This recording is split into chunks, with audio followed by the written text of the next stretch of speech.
guys, it's Ian from SS8000 Cars, and today in the drive we have the G-Wagon. Now in particular, this is the G63.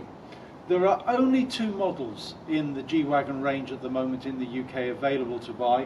One is the G63, which is the full enchilada in terms of the power, and we have a 350D diesel engine which is available further down the price range. Now in Europe they have the G500, which is a slightly detuned version of the 4-litre bi-turbo engine that Mercedes provide from AMG, and I think that will become available later on in the process. But this is producing 577 brake horsepower, even more than Mercedes's AMG GTR, and 627 pounds-foot of torque. So it's hugely powerful. Now compare that with 450 odd for the G500. It's a considerable increase, and the end result really is almost amusing in the way that the G63 performs. It has overloads of power, hugely powerful. When you floor the throttle, the rear end goes down and you literally accelerate from 0 to 60 in 4.5 seconds. Given this car is over 2.5 tons, that is no mean achievement. And in fairness, although Mercedes have done a huge amount of work on the suspension and the chassis, you do feel the weight of this car. Now, again, 250 to 300 kgs more than our Panamera e-hybrid, but because of the way that the overall car is so much higher than the Panamera, you quite clearly are going to feel it rolling in the corners, and there's almost, I suspect, nothing you can do to prevent that. This car does that. It does roll in the corners slightly. Now, Mercedes have really always pitted this car as one of the supreme off-roaders, right up there with the Range Rover off-roading cars. And as a consequence of that, I sort of feel that they've gone to great extent to keep the structural elements necessary for an off-road car. This is very much an off-roader of the old school. So we're talking about a ladder frame chassis with the body bolted on for maximum structural rigidity. Apparently the new model is 50% more rigid than the outgoing model, and the outgoing model was famed for being one of the best off-roaders on the planet. It has a live rear axle and a fully independent front suspension system, which, you know, it's really got the off-road credentials that you need for this type of car. So it's more about how it handles on the road really, and the improvements that they've managed to make to the old model. Now the old model was not really congratulated often for its on-road prowess, whereas having driven this car for almost a week now, I have to say to you that this car is very capable on road. Now, within limitations, I mean, it's almost comical in the way, as I mentioned earlier, that when you floor the throttle, there's a moment hesitation, and then the whole front end of the car rears up and it flies down the road. And also in corners, you can really feel the car pitching, which is something that you either like or you don't like. I find it slightly disconcerting initially, but once you get used to it, actually it works. You know, it's terrific. And one of the things that my wife pointed out, which is actually adds to the drama, is the side bolsters on the seats. They actually stiffen up on the opposite way to the way that you're cornering, to make sure that you, when you're sitting in the seat, don't move around in the seat. And they're fantastic seats, which I'll show you later. So the car is, in the main, it's bigger, it's longer, it's wider, it's higher than the previous model. So we're talking about 53 millimeters longer, about 67 millimeters wider, which is actually considerable, but only about 15 millimeters higher. So yeah, overall dimensions have gone up significantly, but the styling cues remain. I think although you can see that this car is different to the old model, it's also almost simultaneously recognisable as a G-Wagon. So you can see here, they've really not changed the angle of the windscreen very much. And as I was saying, it must have been tempting to try and introduce some aerodynamics into this car. But apparently the front screen is raked back by a whole 1%. I'm telling you right now, you won't notice that particularly. Clearly, they're using the V8 bi-turbo 4 litres to produce enough torque to pull this up a mountain and not have to worry about the fact that from an aerodynamic viewpoint, it's really a bit like a block of flats. What I love about it also is they've kept the extended wheel arches. So I don't know whether you get this, but if you come round to the side of the car and look down the car, just see how far extended those rear arches, the front and rear arches are. I'd say maybe through 4 or 5 inches proud of the car. Mercedes have also done very well in retaining some of the styling cues on the old G-Wagon. So we have the indicator lamp sitting on top of the front wings. That particularly difficult and apparently cost Mercedes 5 times the original development expenditure for these, because of course they have to be able to fold if somebody is hit with the front of the car. But they also are from the old G-Wagon, and you can see them clearly from the driving seat, which allows you to position this car quite nicely. I had the car in town 3 or 4 days ago, and I'd say it's easier to drive in town than the Panamera, just simply because you're so high up. Talking about high up, if you come round to the side of the car, look at the dimensions of this. I mean, I'm 6 foot and maybe a bit more with the heels, and I'm coming up to sort of the top here. There's that much above me. It's amazing. Only with perhaps the G500 squared, that the version of the old model which was specifically for off-roading, would you have a higher car, I think, or taller car than this. That's just amazing. And the consequence of that is the view you see out of the car is unbelievable. It's totally commanding. And you know, again, when we were sitting in traffic a few days ago coming back from London, you really are on a level with the people in the lower section of buses. Just amazing. Okay, other than that, it's pretty utilitarian in some ways. I mean, you know, they've kept the styling cues of the outside hinges, so the doors take up, they're heavy doors, but you can see, unlike whereas if you move round to the Golf, just so have the Golf sitting here, if you move around the Golf, of course, all the hinges are hidden in the arch. Here, because the styling was that way in the old G-Wagon, they kept the hinges on the outside. And to shut the car, you have to slam it. I love that about it. I think it's these things that make this model what it is.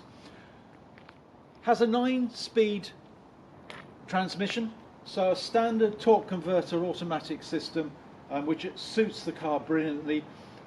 Very slight observation, I suppose, as I'll point out when we're driving it.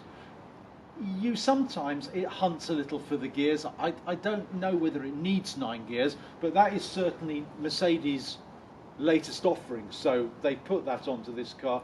And it is actually quite short-spaced in the gears, so you do get one gear after the other, as you might expect with 9 speeds, of course, but you get one gear after another coming fairly quickly, which keeps the acceleration noticeable right the way into 3 figures.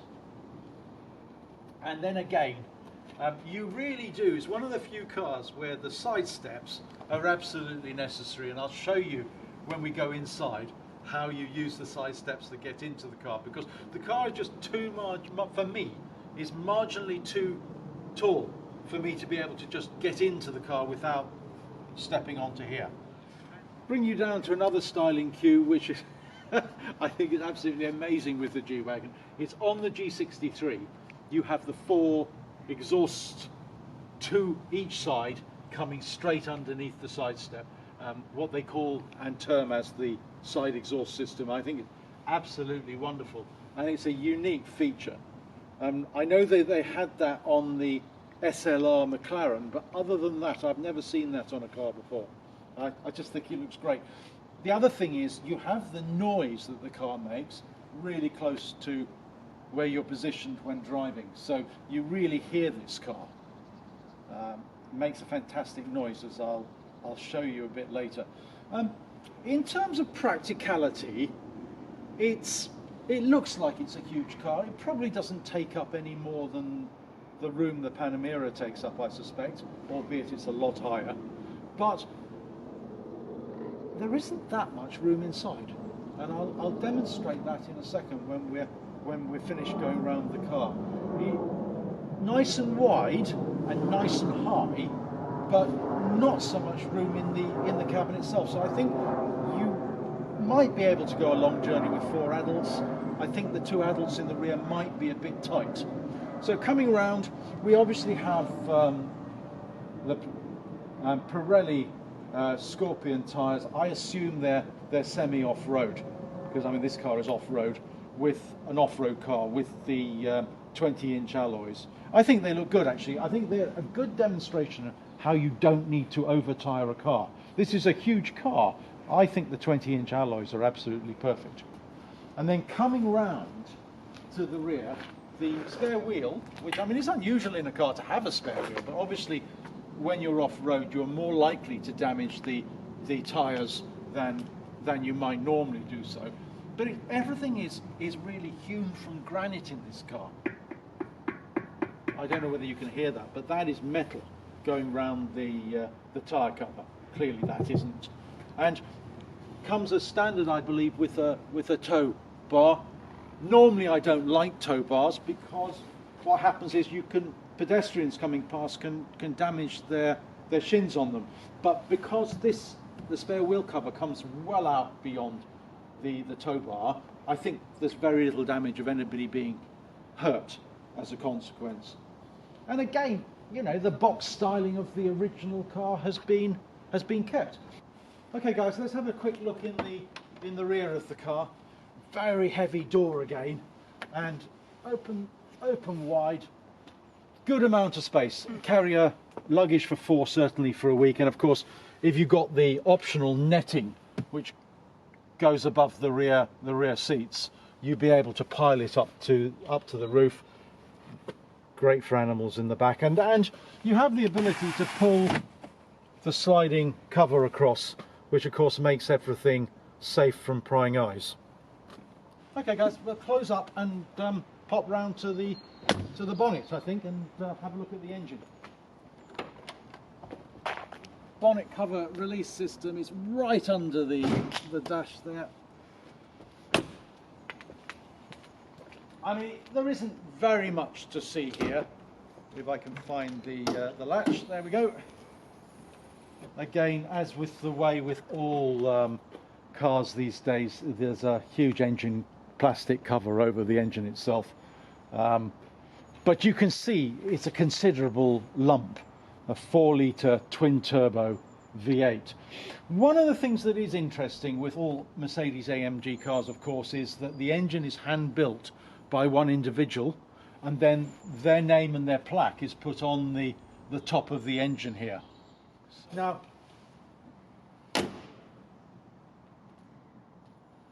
this car is built by Magna Steyr in Austria rather than by Mercedes-Benz themselves, and I suspect the body is then sent to AMG for the engines to be fitted, but it could be that the engines are sent to Magna Steyr and they're fitted there. Magna Steyr were originally responsible for the assembly of all Aston Martin DB9s and many other specialist machinery. The big operation in Austria. So I think hopefully that gives you a feel for the outside of the car and, you know, its intent and purpose. and it's a very, very, very focused machine in its own way. I think Mercedes have done an absolutely brilliant job of updating the old car. This car is absolutely festooned with technology. So, you know, obviously, like all the latest light technology, it has adaptive cruise control. It has the modern layout inside, and I think at this point in time, it probably is appropriate if we move to the inside.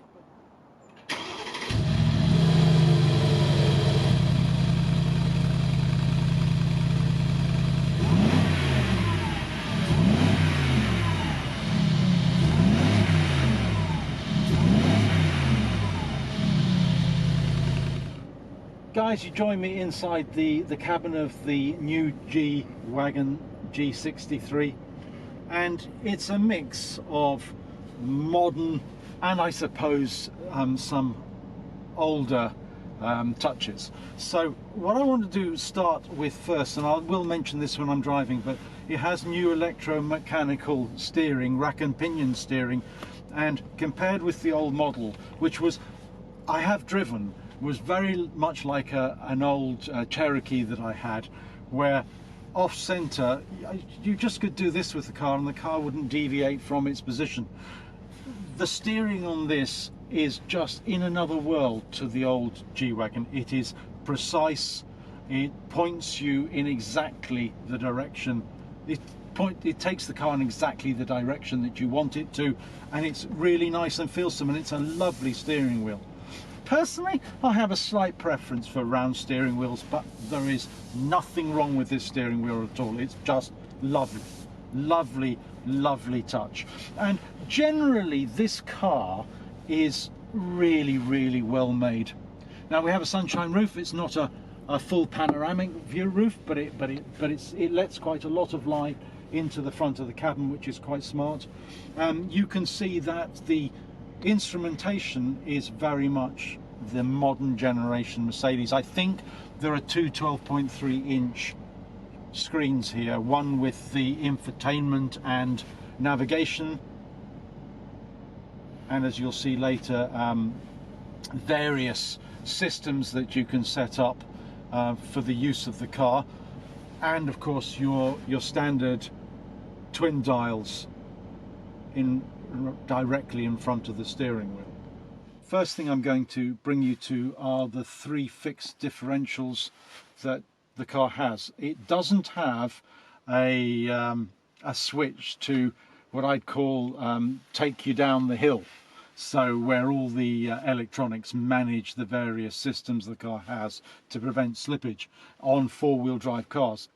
Mercedes wanted to keep this as mechanical as they possibly can, so it allows you to fix the diffs, so either the diffs from side to side or the diffs from front to back, which has always historically been the way that off-road manufacturers provided in their cars to give you the best traction off-road. Now, Range Rover to an extent still uses fixed diffs, but it relies a lot on electronics. I think when Mercedes were developing this car, they found that could be slightly limiting when going up a steep hill, for example. You're almost better to be able to fix the front and rear diff.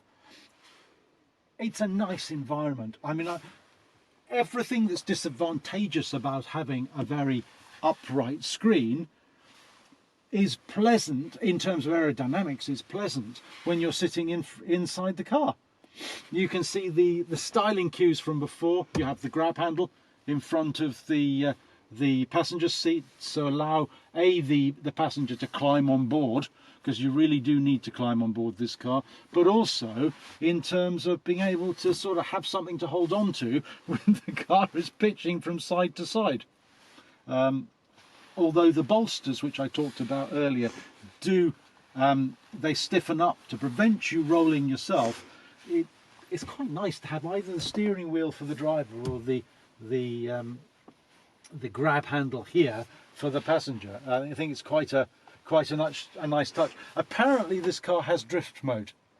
Why this car has drift mode, I can only imagine that somebody at AMG has a sense of humour, because I can't quite. I wouldn't have said a track would be the natural habitat for this car, and really, for those of us that are not that experienced in drifting, probably a track is the only place where we would risk it. I think on the roads it would be too dangerous. But again, anybody that's familiar to any of the top level Mercedes-Benz, from the E63 to the S63, will be familiar with the basic controls. So we're going to start with the central command control center. I am not an expert on this by any means, guys, so bear with me. But basically, the controls are, in the main, other than these controls down here where we've got nav, radio and media, which are all touch sensitive, to change into another system, we press on the controls here, and then you can see it's highlighted navigation. It's touch sensitive, so you just run across here through the various elements until you get to the vehicle, which is what I want to show you. You can also do it using the mouse here, and then I press vehicle, and now we're into the various options here in vehicle. So we come to climate control, which I touched on earlier, but now I'm going to use this because it's a little easier. So if I do this, there are all sorts of different settings here, as you can see, but I'm going to go back to vehicle settings, which is not quite what I wanted. Okay, so if we go back from here, right, start again. I want dynamic select rather than vehicle settings. The vehicle settings are for setting your lights and door locks and all this sort of stuff. Here you can see we're it's not setting it up. User notification. Okay, we can go to engine data. This is, sorry, it requires the ignition for this. That's why it wasn't highlighted. So we go to engine data. We can pull up the central instruments in the center here, which I rather like, because presumably you can reconfigure the front screen. Now, I don't know how to do that, but you can reconfigure the front screen. So if we tap on that, that takes us back, and we'll go to vehicle data. So this time it shows you which diff locks are in place, how much of the accelerator is being used, the angle of lateral, the lateral incline, and also the main incline. Shows you exactly what you're up to, because when you're off-road, it's not always clear how steep an angle you're going up. And I rather like that. I think it's all quite useful data if you intend to use this car properly. Dynamic data. Okay, I quite like that as well. So now here it'll show you, you see I'm in comfort at the moment. I haven't gone into sport. I personally think comfort is the right position for the drivetrain. I quite like having the engine in sport. Then you can see the boost, the turbo boost, and again your torque and your HP being used at the side. I think it's all a bit of fun, but you know, it works, and it's quite clearly here for a reason. And then you have individual configuration, so you can now actually set it up the way you want. So we're in drive here, so you can move it. You can be in sport, comfort, have the exhaust on full. You have an exhaust button that you can set up here. So for example, if I set that, I'll put the window down just a little, so you can hear the burble of the V8, which is lovely. But I can actually increase the noise by pressing this, which means now we have the power. But in individual mode, you can set that so that automatically when you switch the engine on, it comes up. This is the drivetrain. When it comes up with this, and then if we go into transmission, exactly the same. Suspension. You can see the different elements of the car are highlighted on this model representation of the car. So as I go down to exhaust system, you can see the exhaust system. ESP, obviously that's for switching all your electronic stability programs off. My advice in this is not to. But that's with my capabilities. And again, you've got the suspension elements, the drivetrain. So that's the engine and the drivetrain, the drive itself. So all these things are manageable, and you know, I've not had too long to do this myself, and I just find all the stuff that's I'm going to leave it on that because I think that's rather smart. But I just like it. I mean, I think it's a lot of fun. But then there's not so much room in this. I mean, it's a wonderful environment for front passengers, especially because you sit so high. But in the rear, which we'll demonstrate in a second, in the rear there's a limited amount of legroom, with the seats in a position that 6-foot drivers and passengers can feel comfortable with in the front. So it's beautifully finished car, maybe not as much room as you might expect inside. Certainly headroom is not a problem. I think, to sum up, if you're going to have this car as one of the cars in your garage where it doesn't matter what the conditions are, it doesn't matter where you're intending to go, this car is an absolute must. If it's your only car, I think the Panamera, as an example, and there are others like the Bentley GT and the like, I think there are other cars that do the comfort and sophistication that may be a little bit better than this. But this car has a lot of character, and when we were driving through Putney a few days ago, the number of looks we got were considerable, although I would admit that might well have been the noise that the car makes. Alright guys, well, I hope you found that useful. We'll do a driving video and chat about the dynamics of the car and show you what it's like to drive. But I am much more impressed with it than I expected to be. I like the dash. The seats are just, you know, the front seats especially, where the bolsters and everything about the front seat is just wonderful. And I like the sort of the quality of leather that's being used, the diamond stitching, which also gets carried on to the door. I like the light grey stitching. I just think it gives, you've got Alcantara across the roof and down the side. It's just a really, really nice place to be. And so with that, it's Ian from SS8000 Cars signing off. Thanks for watching, and please subscribe, guys. Really like to build up my subscribers at this point. Thanks a lot.